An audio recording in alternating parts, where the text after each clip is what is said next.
Convido o Dr. Orion, que vem de Brasília e falará a respeito das novidades do FAP, E-Social e a importância de se manter o FAP ativo.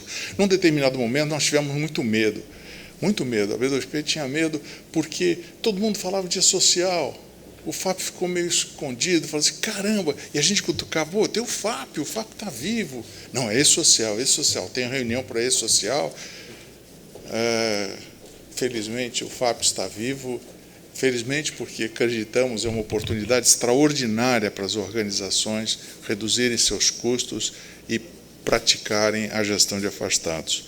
Dr. Orion Sávio Santos de Oliveira é coordenador-geral de benefícios de risco e reabilitação profissional da Secretaria de Previdência do Ministério da Economia. Dou as boas-vindas e juntem-se a mim numa salva de palmas, por favor.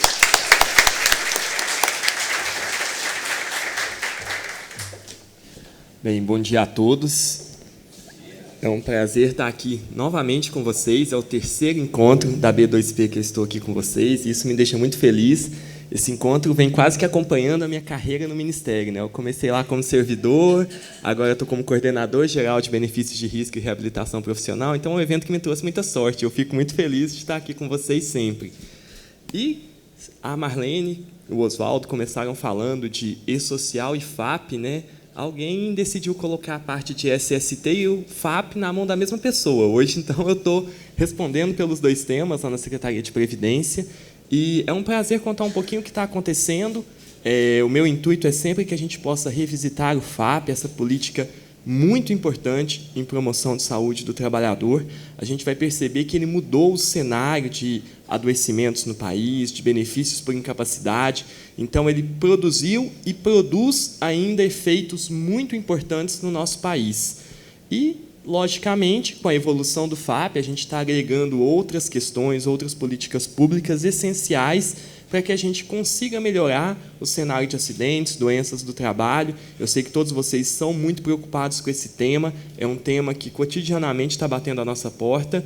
Então, o meu intuito é que eu possa atualizar o que vem acontecendo, trazer aquilo que a gente já aplica, que todos possam relembrar isso. Sendo a primeira palestra, é bom que a gente comece contextualizando tudo isso que está acontecendo, para que, ao longo do dia, vocês possam debater esses temas tão importantes. Infelizmente, mais uma vez, todo ano eu fico triste, não vou conseguir ficar até o final, porque a gente está num seminário lá em Brasília, discutindo alguns temas que ainda faltam ser discutidos em relação ao E-Social, então eu vou ter que sair daqui e correr para lá para a gente continuar esse seminário.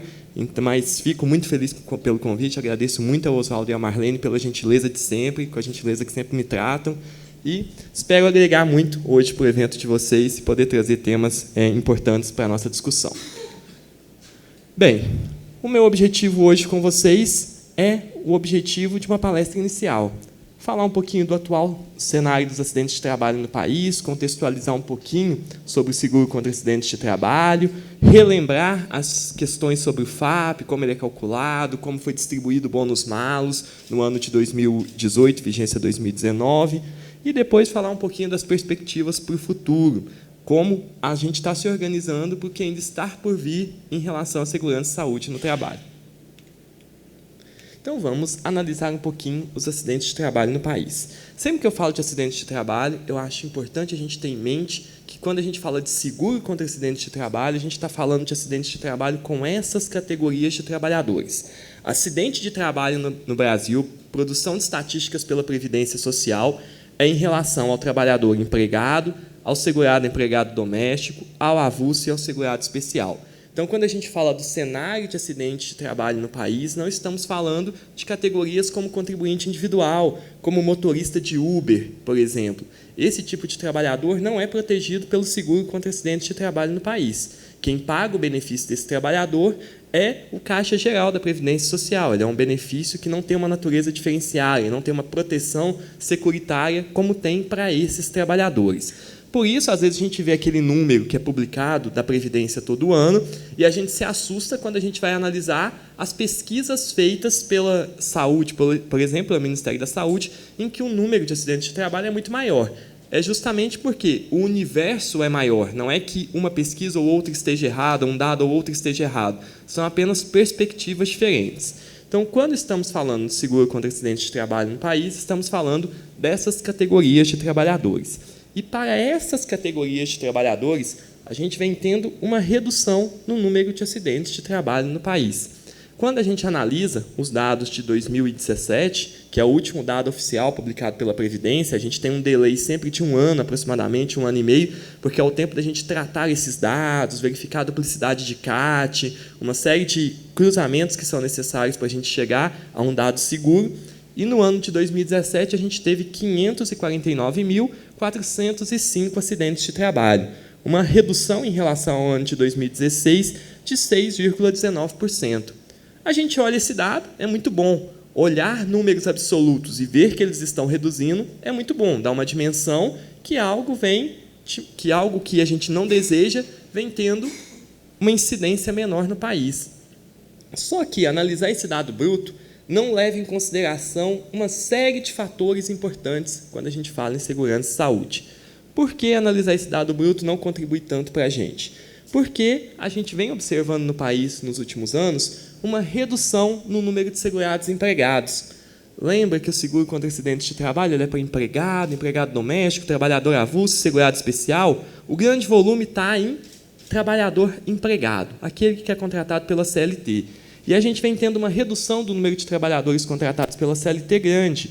De 2013 para cá, a gente teve uma redução de 5 milhões, mais de 5 milhões de trabalhadores seletistas no país, segurados da Previdência Social. E a gente observa, então, que essa redução ela decorre de múltiplos fatores, e um deles é, inclusive, a diminuição do nosso universo amostral.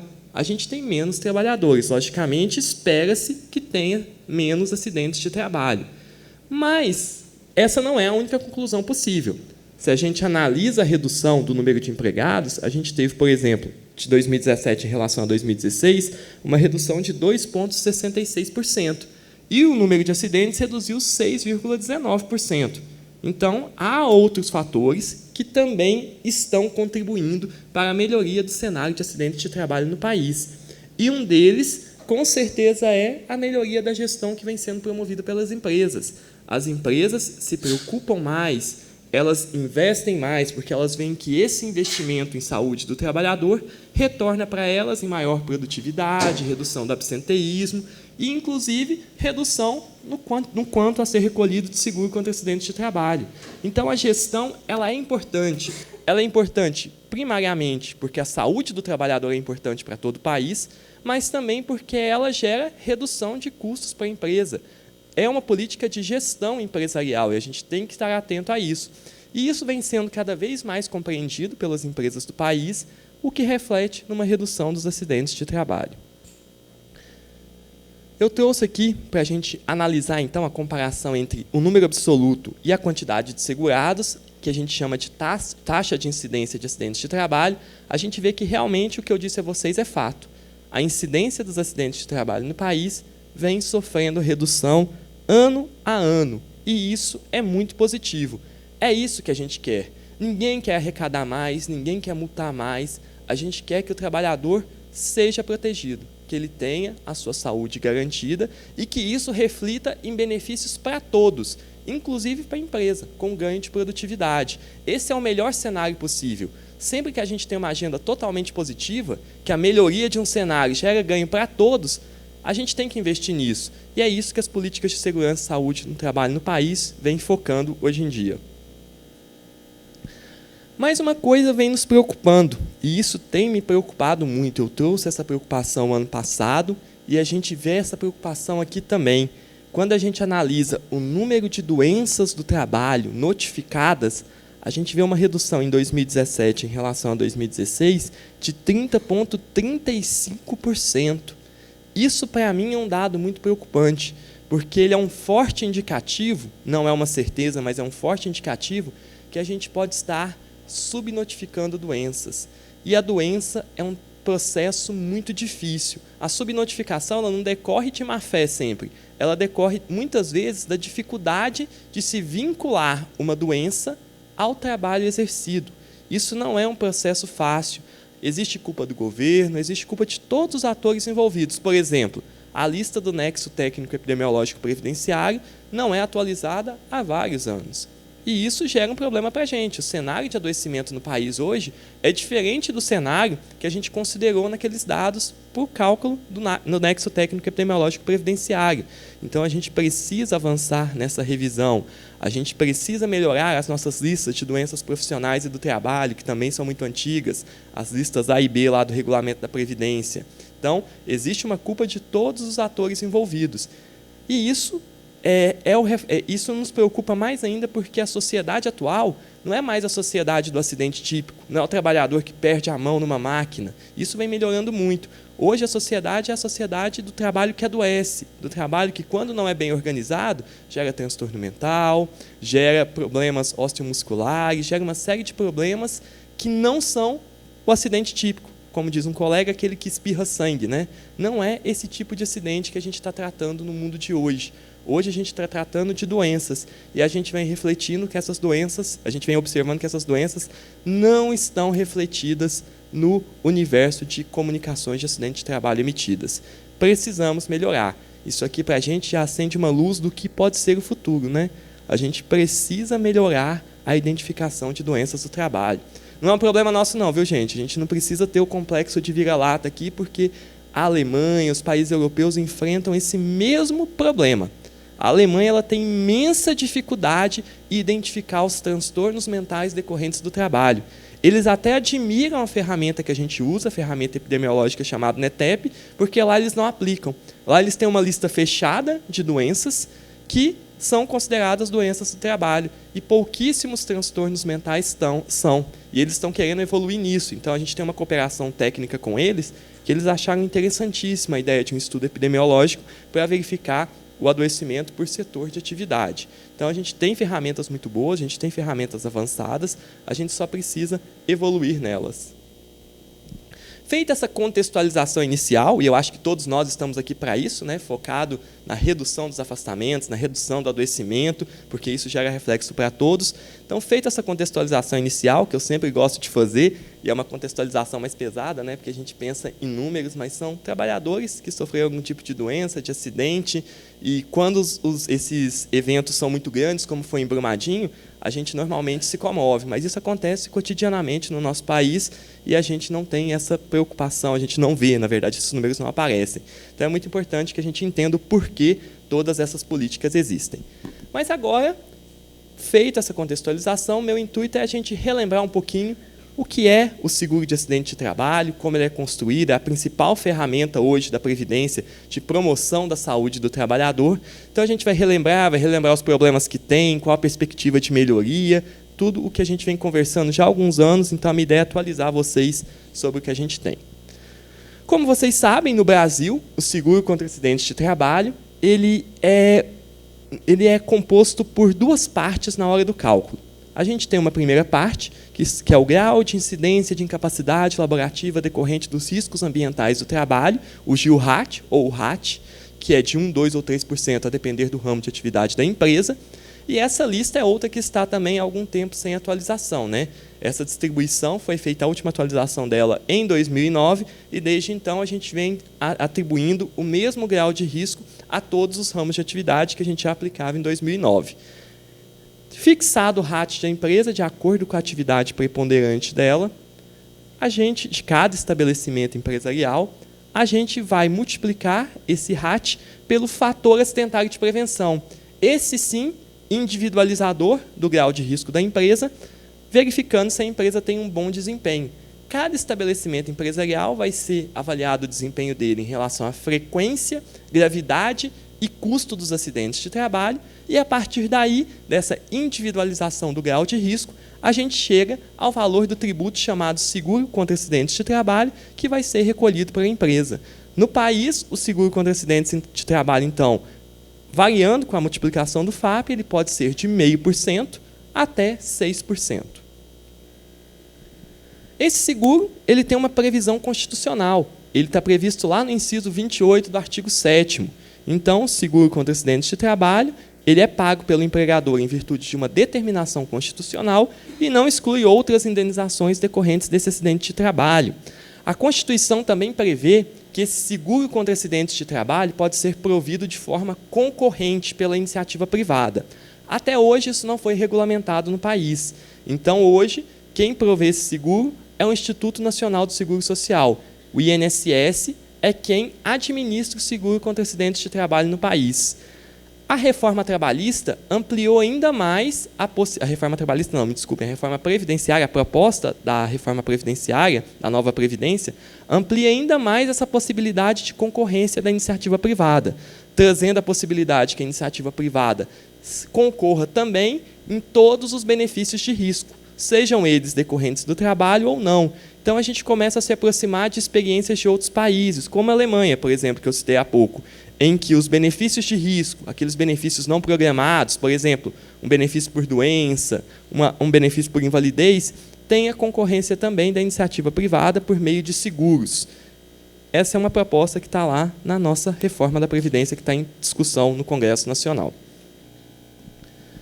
E o seguro contra acidentes de trabalho no país, ele é utilizado única e exclusivamente para pagamento de 4 benefícios por incapacidade e mais um, que é a aposentadoria especial. Então, o seguro contra acidentes de trabalho no país, ele é usado para o pagamento do auxílio-doença decorrente de acidente de trabalho, da aposentadoria por invalidez decorrente de acidente de trabalho, da pensão por morte decorrente de acidente de trabalho e do auxílio-acidente, a perda parcial da capacidade decorrente de acidente de trabalho.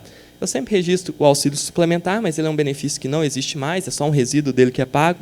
Então, eu registro aqui só para a gente lembrar que também pode ter algum valor pago a título de auxílio suplementar. E, além disso, o seguro contra acidentes de trabalho é utilizado para o pagamento da aposentadoria especial. A maior parte do seguro contra acidentes de trabalho é utilizada para o pagamento da aposentadoria especial. Cerca de metade do seguro contra acidente de trabalho hoje é utilizado para pagar a aposentadoria com tempo reduzido dos trabalhadores expostos a agentes nocivos. Esse, sim, um grande problema que a gente ainda tem no país, que a gente precisa resolver. A aposentadoria especial, a gente tem cerca de 82% dos benefícios concedidos por decisões judiciais. O INSS só concede 18% das aposentadorias especiais no país administrativamente. Isso decorre de inúmeros problemas. Falta de informação, falta de histórico laboral do trabalhador nas empresas, uma série de problemas a gente tem aqui na aposentadoria especial e essa é uma das frentes que está sendo atacada agora, por exemplo, com o projeto do E-Social, que visa ter uma melhoria nas informações recebidas. Mas continuamos. Então, eu sei que o seguro contra acidentes de trabalho ele é utilizado para pagar os benefícios, mas ele não é utilizado para pagar, por exemplo, perícia médica, assistência à saúde, reabilitação profissional, despesas de pessoal, despesas administrativas. Essas são despesas que saem do Caixa Geral da Previdência, não saem do seguro contra acidentes de trabalho quando a gente vê a análise contábil. E daí a gente começa a deduzir que o nosso seguro contra acidentes de trabalho no país ainda é barato. Se isso aqui fosse concorrente com a iniciativa privada, muito provavelmente os seguros contra acidentes de trabalho seriam mais caros, porque a gente ainda tem boa parte dos custos da operacionalização desse sistema custeados por um Caixa Geral da Previdência Social. A gente vê a experiência de outros países para comparar, por exemplo, eu falei que no Brasil o ratio está em 1, 2 ou 3%, isso pode variar de 0,5 a 6, de acordo com o FAP. A gente vê a variação, a gente vê o seguro em outros países, sem considerar o sistema bônus-malus, então só considerando o RAT, que no Brasil é de 1, 2 ou 3%, a gente vê que em outros países isso varia muito mais, chegando a, por exemplo, 19,5% na França, 13% na Itália, 10,45% na Alemanha. Então, a gente observa que o seguro contra acidentes de trabalho, em outros países, ele tem uma alíquota maior. O seguro contra acidentes de trabalho no país ainda é barato. E a gente quer manter ele assim. Para manter ele assim, a gente precisa ter um baixo índice de acidentes de trabalho no país. E isso é o mais importante para a gente. A gente não quer cobrar mais, a gente quer não ter que gastar esse dinheiro. Esse é o foco de todos que estão envolvidos nesses projetos. Lembrando que o seguro contra acidentes de trabalho no país não é pago por todos, ele é pago por alguns. Ele é pago pelas empresas que estão no regime ordinário de tributação. Então, ele é pago por aquelas que são tributadas sobre a folha de pagamento. É pago também pelo empregador doméstico e é pago pelas cooperativas de produção. mas todos aqueles tributados sobre a receita bruta não pagam seguro contra acidentes de trabalho no país. Sociedades esportivas, agroindústria, produtor rural pessoa física, segurado especial, empresas optantes pelo simples, todas essas não têm um sistema bônus-malus, não têm uma base de cálculo específica. Elas até pagam, mas uma alíquota global. Não tem um valor diferenciado para a gente falar, ó, esse valor é concedido, é destinado ao seguro contra acidentes de trabalho. Então, isso também gera um problema de custeio, né? Tem pouca gente custeando o seguro para muita gente. A gente começa a observar que algumas medidas de equalização desse seguro vão ser necessárias no futuro. E como a gente está olhando para o futuro, a ideia é que a gente possa aprender com o que a gente tem hoje e entender o caminho que possivelmente a gente vai seguir aí nos próximos anos. Os graus de risco de 1, 2 ou 3%, eu já tinha dito para vocês, a última atualização foi em 2009. Quando a gente atualizou esses graus de risco, a gente considerou os índices de frequência, gravidade, custo, taxa de mortalidade, taxa de rotatividade, toxicidade ou a presença de agentes cancerígenos no processo produtivo daquele ramo de atividade específico.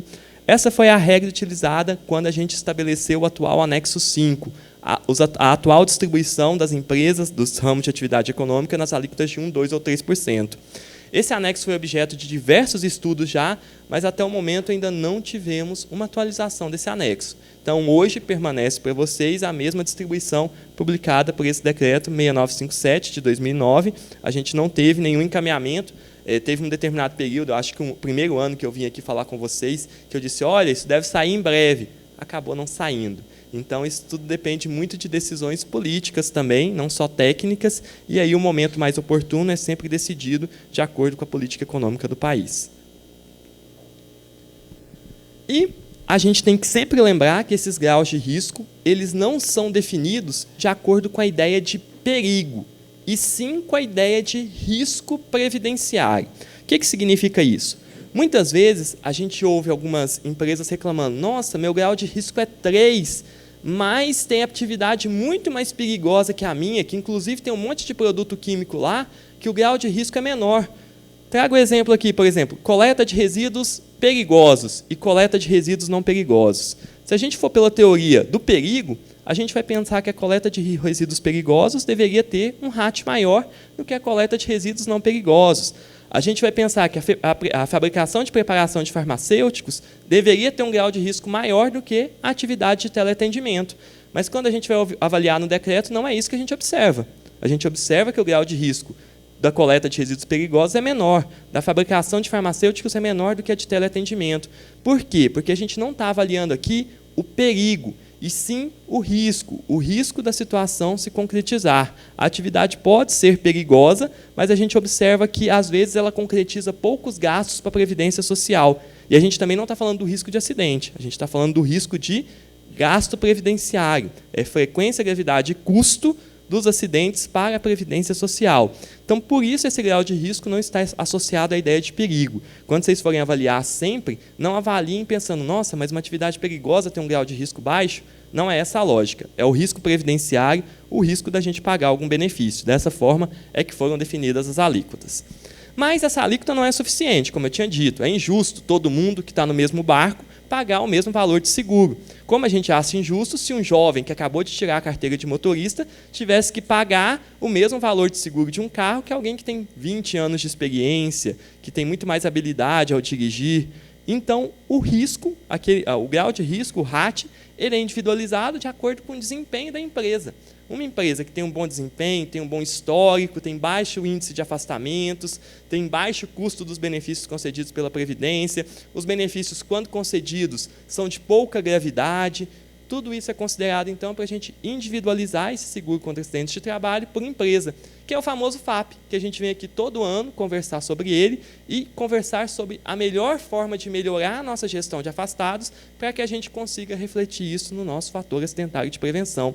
Esse é o nosso objetivo principal como gestores, retornar o investimento que a gente faz em redução de afastamentos para redução, economia para a empresa, redução de gastos pela empresa.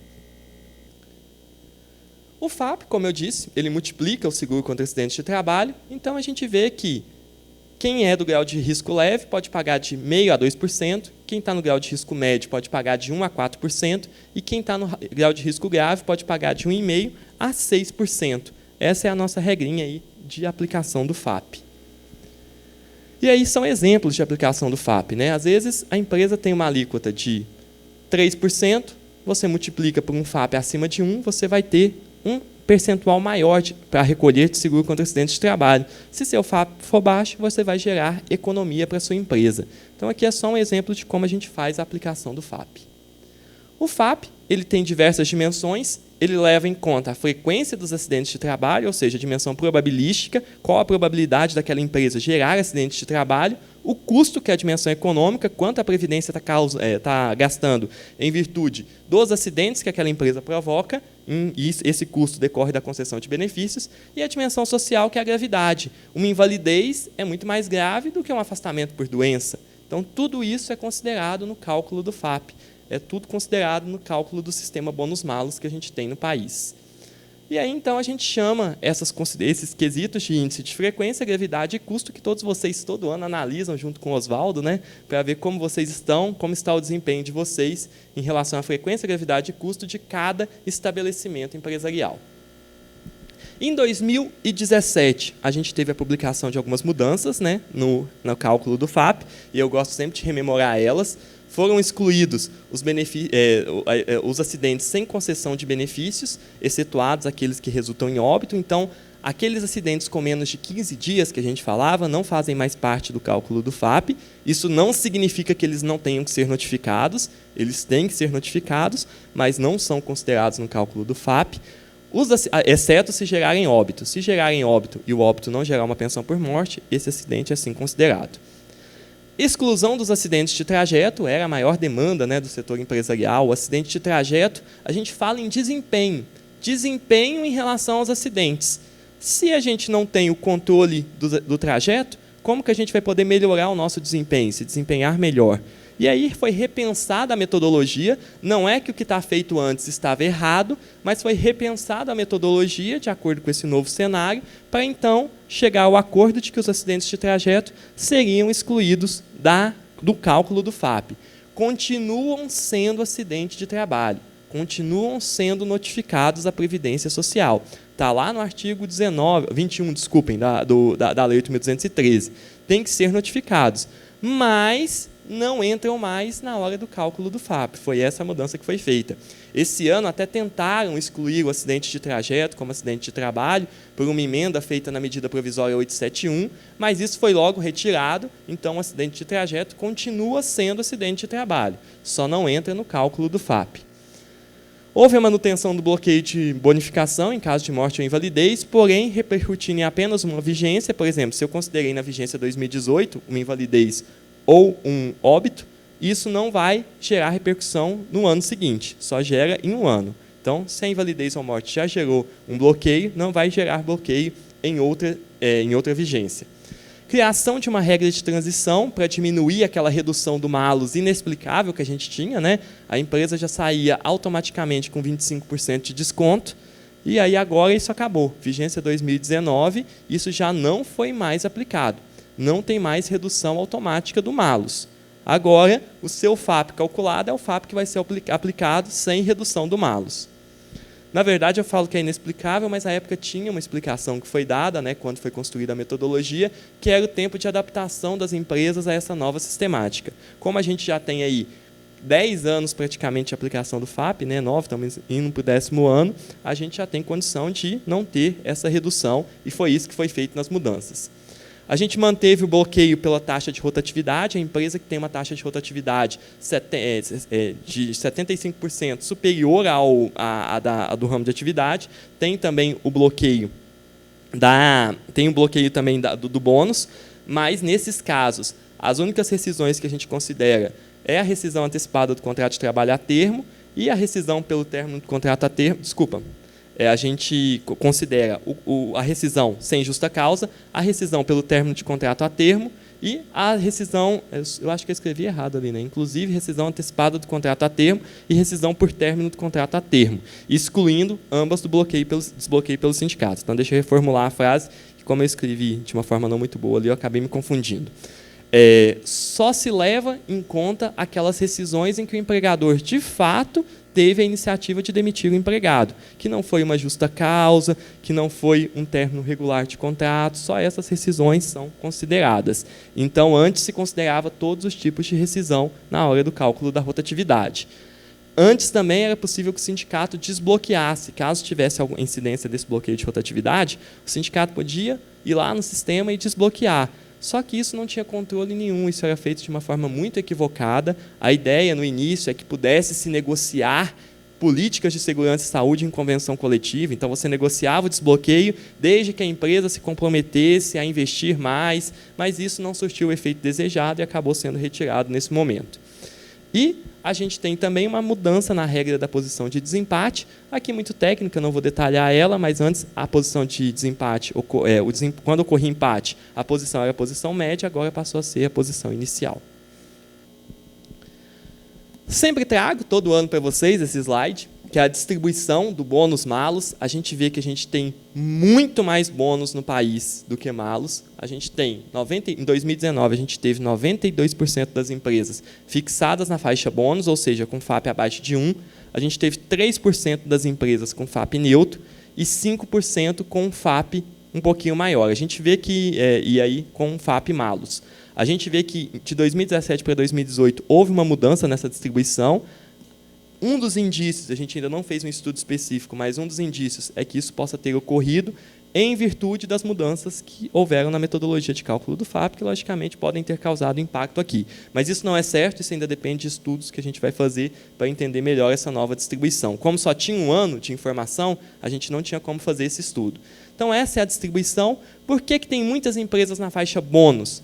Porque a maioria das empresas do país tem acidente zero. A gente calcula FAP para as micro e pequenas empresas, embora ele não se aplique. E elas têm acidente zero. Então, se tem acidente zero, o FAP dela vai ser MEI, por definição. Se ela não acidentou, não faz sentido ela ter um FAP maior do que MEI. Ela tem que ter um benefício, né? Empresas com 1, 2, 3 empregados também têm seu FAP calculado, e por isso a gente tem essa maior concentração na faixa bônus. E aí eu trouxe também abaixo o número de empresas, né, que estão em cada uma das faixas. 3 milhões de empresas, não, de estabelecimentos empresariais. Em 2019, a gente teve 3 milhões de empresas aproximadamente na faixa bônus, 116 mil na faixa neutro e 158 mil na faixa malus, totalizando o cálculo do FAP para 3.425.832 empresas. A gente calcula anualmente o FAP para todo esse volume de empresas. Revisamos o nosso FAP, né? É uma parte que a gente sempre gosta de fazer, afinal, nosso objetivo é discutir o FAP ao longo do dia. Se a gente não revisar ele, a gente pode ter esquecido alguma coisa que seja essencial aí para a gente trazer para a discussão. Mas feita essa contextualização inicial, e já olhando aqui no relógio que meu tempo está no finalzinho, eu quero falar um pouquinho para vocês das perspectivas para o futuro. O que está acontecendo agora, nesse momento, que pode impactar a nossa gestão em segurança e saúde, a nossa gestão de afastados, o que a gente pode esperar aí para os próximos anos. Os colegas, tem colegas aqui que eu já encontrei mais cedo, que vão falar muito do e-social, então eu me furtei a falar muito do e-social hoje. Eu não quis entrar muito nesse projeto, porque vocês vão ser, o pessoal vai falar muito melhor do que eu, estão aí palestrando sobre isso no dia a dia, mas a minha ideia é trazer a contextualização disso para vocês e mostrar como isso vai impactar nossas políticas de segurança e saúde. Primeira coisa, a gente está num processo iminente. Eu até achei que eu já ia trazer essa notícia publicada para vocês, mas infelizmente ainda não consegui. Mas as contestações e recursos do FAP não vão ser mais analisadas no Ministério da Economia propriamente dito, mas vão ser analisadas pelo Conselho de Recursos da Previdência Social. Isso está definido na medida provisória 871, que já foi aprovada pela Câmara, que foi aprovada pelo Senado, e está aguardando apenas a sanção do presidente da República, que deve ocorrer até a segunda-feira da próxima semana. Então, nessa semana, eu achei que ia sair ontem, então hoje eu acordei cedinho para ler o Diário Oficial, para ver se eu trazia a notícia para vocês, mas infelizmente ainda não foi hoje. Então, a expectativa agora é que seja amanhã, né? E essa MP é a MP de combate às fraudes na Previdência Social. Criamos uma série de regras de combate às fraudes. E, dentre os dispositivos, os diversos dispositivos dessa MP, tem um que transfere as contestações e recursos do FAP para análise do Conselho de Recursos, instância colegiada, tripartite, da qual participam empregados, empregadores e governo, e aí a apreciação, então, a gente espera que seja mais célere, mais efetiva, com mais qualidade, e que a gente possa aprimorar e dar uma resposta mais rápida para vocês em relação às contestações que vocês fazem todo ano. Lembrando, a contestação, muitas vezes, ela tem efeito suspensivo, então, quando você contesta, se você tem um malus, por exemplo, você pode não recolher o excedente de contribuição social que você teria em virtude desse malus que você teve, mas, ao final, se você perder a sua contestação ao recurso, você tem que recolher todo o período retroativo, com juros, inclusive, e multa, né? Então, a gente espera melhorar a gestão. Isso aqui, essa semana deve sair. Acompanhem aí as notícias. Assim que sair, a gente deve publicar uma notícia no site da Previdência Social, e aí agora as contestações a gente espera que elas tenham mais efetividade, mais celeridade, que possam ser analisadas no tempo que vocês esperam da gente, né? Vocês esperam que sejam analisadas rapidamente, a gente também quer que isso aconteça, e para isso a gente tentou mudar a gestão, essa semana deve estar saindo. A gente também está num processo de aprimoramento das ferramentas de fiscalização do seguro contra acidentes de trabalho como um todo. Hoje, a gente viu que, eu acho que o ano passado, ou em 2017, eu não me lembro, foi no finalzinho de 2017 ou no ano passado, houve uma notificação de mais de 20 mil empresas no país que estavam lançando de forma equivocada, na sua GFIP, o grau de risco da atividade que elas desempenham. E houve uma notificação dessas empresas dizendo, olha, você está recolhendo em desacordo com o que você deve recolher. E aí já vem o recolhimento que deve ser feito, né, quando é feito o enquadramento pela própria fiscalização. A gente precisa melhorar essas ferramentas. Hoje elas ainda são muito frágeis e agora o que está vindo para melhorar isso é o e-social. Lá no e-social, você vai ter que informar o grau de risco do KNAI que você declarou. Por exemplo, não tem como você declarar um KNAI que o grau de risco é 3 e falar que o grau de risco é 1. Hoje a GFIP aceita isso, por exemplo. Lá no e-social isso não vai ser aceito. Se você quiser declarar um KNAI que o grau de risco é 3, mas recolher 1%, você vai ter que justificar isso por um processo administrativo ou judicial. E aí você cadastra o processo, onde foi concedida uma liminar para você, ou uma decisão administrativa que te permite recolher um grau de risco, um valor menor, uma alíquota menor do que aquela prevista em lei. Outra melhoria que a gente está trazendo, você não vai poder declarar um FAP diferente daquele que está na base da Previdência Social. Hoje, na GFIP, você pode declarar qualquer FAP. E aí a análise disso vai depender da fiscalização. Agora não, o e-social já vai falar, opa, você está declarando um FAP diferente do que está lá na base da Previdência. É isso mesmo? Se for, você me justifica que você tem um processo para poder declarar diferente. Porque se você não tiver um processo, você não pode declarar de forma diferente do que está na base. Isso, gente, é para evitar erros. A gente sabe que pode existir má-fé, mas também tem muito erro. E a gente quer evitar que as empresas errem e acabem gerando passivo tributário e previdenciário. No finalzinho, eu abro um espacinho para as perguntas. Já estou finalizando, prometo que não vou me alongar muito. Outra visão para o futuro aí é a melhoria das informações de afastamentos temporários, né? Isso a gente já está tendo. Vocês agora estão prestando informações mais precisas dos afastamentos que acontecem na empresa. Vocês estão prestando isso por meio do evento S2230 do E-Social. Acredito que a maioria das empresas que estejam aqui são do primeiro grupo do E-Social, ou seja, tiveram faturamento acima de 78 milhões em 2016. Então, já estão prestando essas informações, sejam de afastamentos previdenciários ou acidentários. E a gente precisa melhorar a consistência das nossas informações, né? A gente precisa racionalizar e simplificar os processos que vocês estão submetidos no dia a dia. Isso é outro foco do E-Social. Do jeito que está hoje, não está bom. Do jeito que está hoje, está permitindo muito erro, está chegando muita informação errada. A gente quer que vocês tenham segurança na prestação das informações que tem que prestar e a gente não quer, em momento algum, aumento de arrecadação. E quando eu digo isso, todo mundo se assusta, né? Mas a gente não quer aumento, a gente não quer criar novos tributos para aumentar a arrecadação. O que a gente quer é diminuir a sonegação. Num país em que quem paga custeia quem não paga, a gente não pode permitir que essas pessoas que não estão pagando sejam beneficiadas por quem está pagando, né? Todo mundo tem que pagar a mesma coisa. Todo mundo tem que pagar o que deve. Então, isso é o E-Social. É garantir que todo mundo pague exatamente o que deve. Não concordo com a lei, acho a carga tributária alta no Brasil. Ok, vamos discutir isso no Congresso Nacional. Se ele mudar a lei, muda-se a forma de arrecadar. Enquanto a lei for essa, todo mundo tem a mesma obrigação no país. E o E-Social tem que permitir que todos se sintam prestigiados quando estão cumprindo a lei, e não que se sintam desprestigiados, se sintam incentivados a não cumprir a lei. O nosso foco, então, com o E-Social é melhorar essa consistência de informações, melhorar essa fiscalização, melhorar a forma de prestação de informação pela empresa, que ela tenha mais segurança ao prestar isso, ou seja, gerar benefício para todos os atores envolvidos nesse processo. E aí, só para dizer para vocês que muitos ainda pensam que o E-Social pode acabar, o E-Social pode deixar de existir. Gente, o E-Social já é realidade. A gente, lá na minha coordenação, está calculando o FAP desse ano com as informações do E-Social de agosto a dezembro. A gente já está usando informação do E-Social. Ele não é o futuro, ele é o presente. O E-Social já está aí, a gente já está usando. Ano que vem, quando vocês forem olhar o FAP de vocês vão ver que vai ter informação que veio do E-Social e não mais da GFIP. E é óbvio, de agosto a dezembro, vocês pagaram as contribuições sociais de vocês com base nas informações declaradas ao E-Social. E é isso que a gente está usando para calcular o FAP desse ano. Número de vínculos está lá no E-Social. E isso vai se repetir da agora para frente com frequência. Tanto que sexta-feira veio uma resolução que eu acho que aí tirou toda a ansiedade de todo mundo que estava apostando no fim do projeto, né? O projeto se mantém, a gestão é da Secretaria Especial de Previdência e Trabalho, está tudo tranquilo, o projeto está aí. Logicamente, ele vai sofrer ajustes como todos os projetos do governo federal. Então, a gente pode ter adequação de calendário, a gente pode ter melhoria de layout. Isso vai acontecer como acontece em todos os projetos do governo federal. Quem lembra da nota fiscal eletrônica sempre vai lembrar disso, que isso aconteceu em outros projetos do governo. E vai acontecer agora, não é diferente.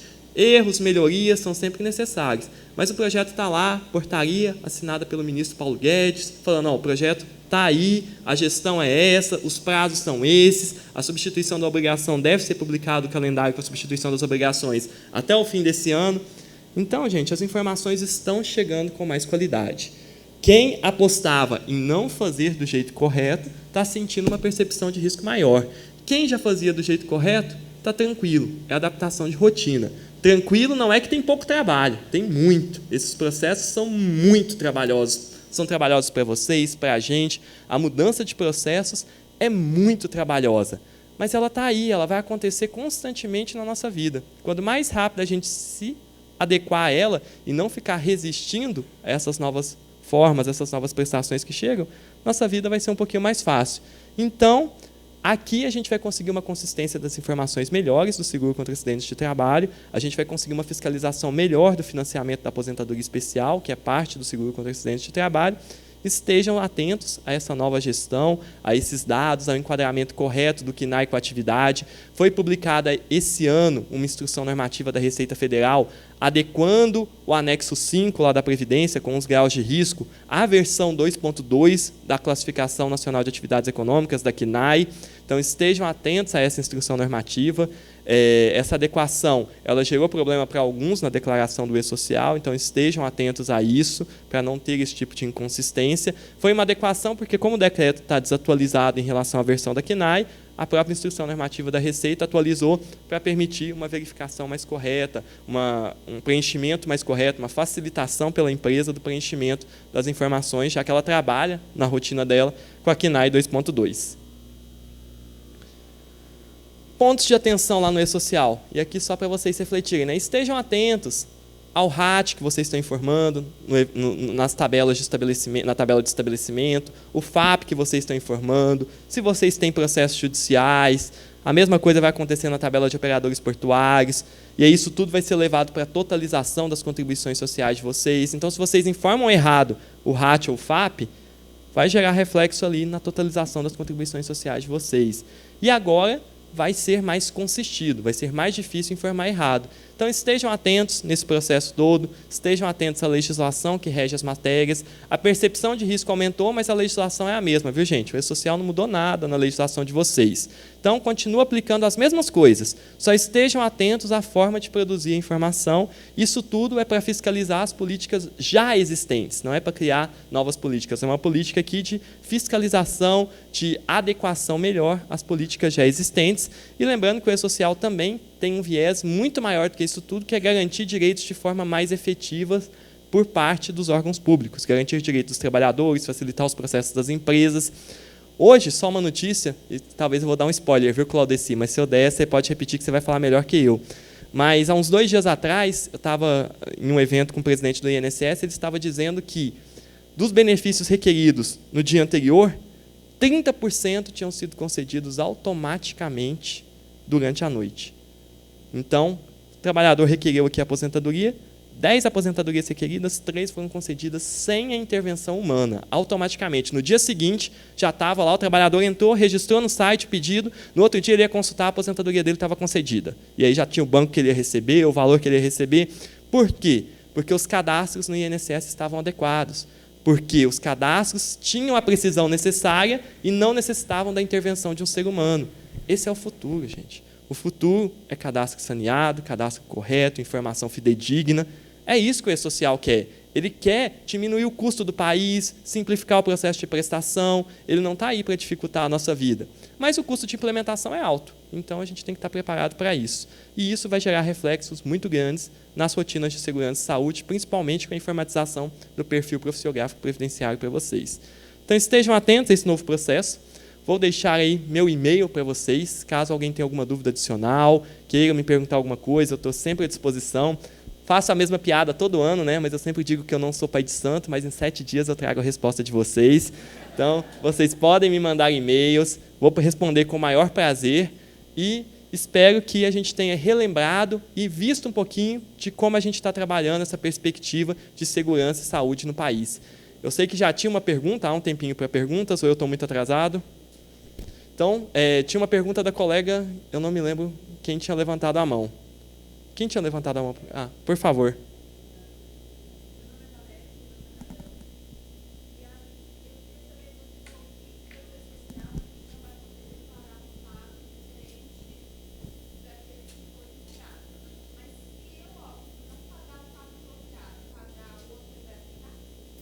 Você só pode pagar um FAP diferente daquele que está na base se você tiver um processo administrativo ou judicial que te autorize isso. Porque você pode não recolher a contribuição, é diferente. Uma coisa é o que você declarou, outra coisa é recolher. Você pode recolher parte do tributo que você deve, você pode não recolher nada. A opção de recolher ou não o tributo continua. Agora, a declaração feita tem que estar de acordo com o que está na base.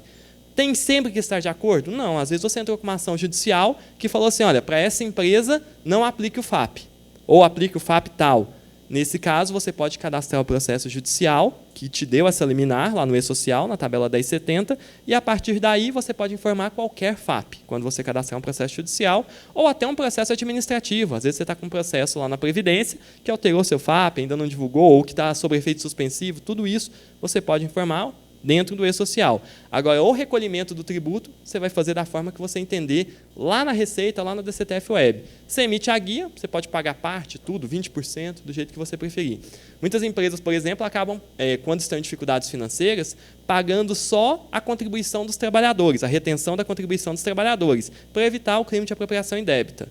Perfeito. Tá? Assim, essa possibilidade toda continua existindo dentro do E-Social.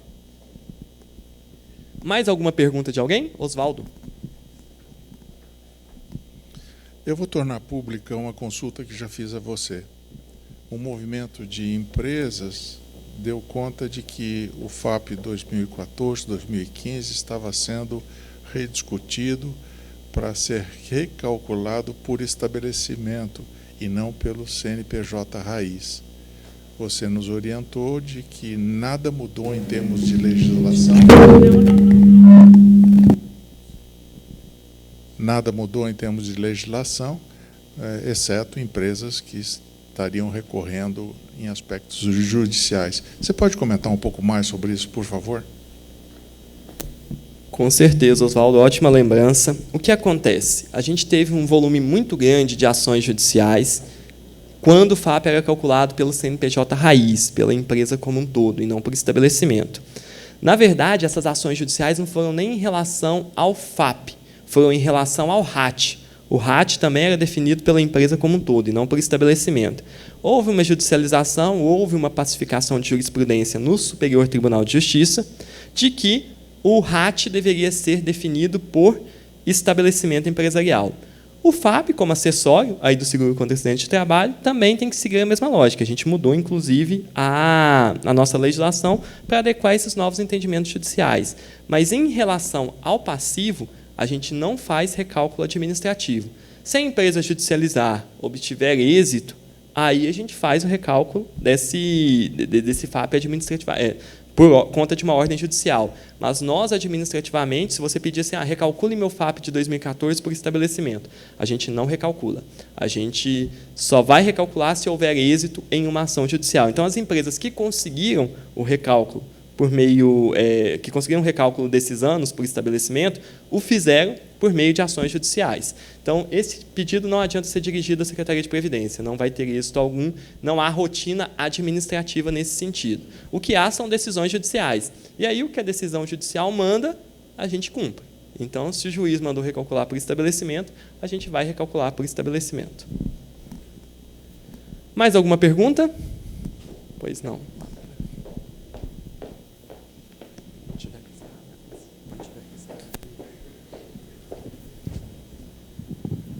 Bom dia, Elion. Eu sou a Carla, da B2P, tudo bem? Tem muito se falado que talvez o E-Social vai trazer para você poder fazer os agendamentos dos requerimentos das perícias através do E-Social, né? O sistema irá ajudar nesse processo. Por isso que tem que ter todos os atestados lançados, né, certinho, porque vai ter essa contabilização e lá na frente, se você deixou algum buraco, vai impedir o agendamento dessa perícia. Você acredita que com a entrada agora da Segurança do Trabalho, do SESMIT, já vai vir essa implantação do requerimento dentro do E-Social? Olha, eu acredito que não, na verdade não há previsão disso ainda nesse momento. O intuito maior que a gente tinha com o 2230 era acabar com aquela cartinha de comunicação do último dia trabalhado, mas o agendamento via E-Social não tem previsão.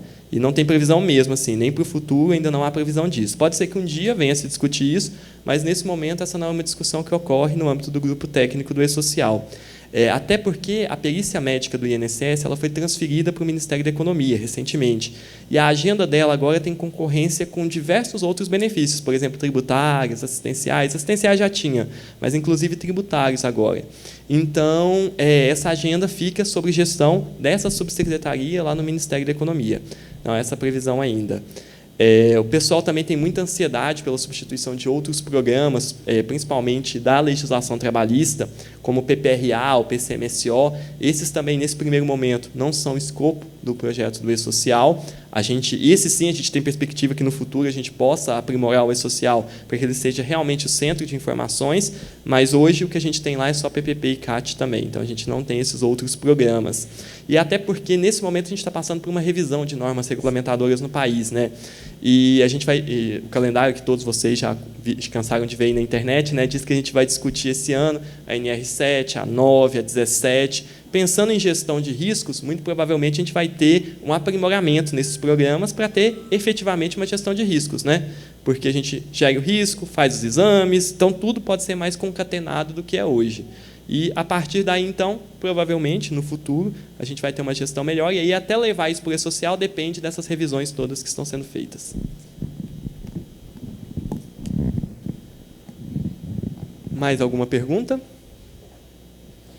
Bem, gente, então, eu gostaria muito de agradecer sempre a atenção de vocês e, quando necessário, podem entrar em contato comigo. É sempre um prazer estar aqui, Oswaldo. Espero que eu continue por anos e anos estando aqui com vocês. Esse é um tema que eu sou apaixonado mesmo e espero que as nossas políticas evoluam cada vez mais e que cada ano eu possa trazer notícias novas para vocês. Ano que vem espero poder trazer notícias da implementação do E-Social, como é que foi, quais os problemas que a gente identificou, quais foram os reflexos no cálculo do FAP, do uso do E-Social. Isso tudo eu espero trazer para vocês ano que vem. Muito obrigado pela atenção.